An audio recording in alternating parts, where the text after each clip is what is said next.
Bashkia e Vlorës nëpërmjet shërbimeve të saj publike ka ndërmarrë gjatë kësaj të mërkure një aksion pastrimi në disa prej zonave më të frekuentuara të qytetit, edhe pse jemi në ditën e parë të muajit tetor. Por aksioni u fokusua kryesisht në pastrimin e mbetjeve të betonit, të cilat ishin depozituar në mënyrë të palishme në segmentin rrugor të ujit të ftohtë gjatë transportit nga automjetet e firmave të ndërtimit. Sipas zbulimeve, betoni ishte derdhur në rrugë si pasojë mungesës së masave mbrojtëse nga mjetet që kryejnë transportin e materialeve ndërtuese. Ky problem në këtë rrugë dytësore pranë Lungomares ishte kthyer në një shqetësim për drejtuesit e automjeteve, por edhe për kalimtarët, për shkak të vështirësive në qarkullim, por edhe të rrezikut për aksidente.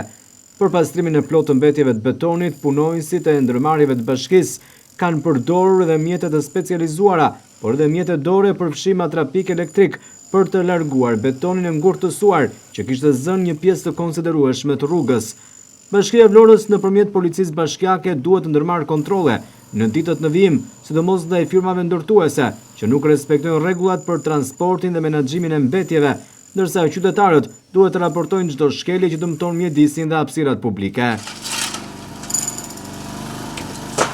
Ndërkohë një tjetër ndërhyrje ka ndodhur në zonën e Lungomares pas raportimeve të televizionit 6+1 Vlora gjatë ditëve të fundit.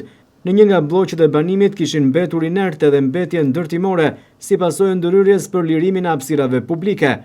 Kjo situatë kishte shqetësuar banorët e zonës, të cilët kërkonin pastrimin e menjëhershëm të ambienteve përreth banesave të tyre.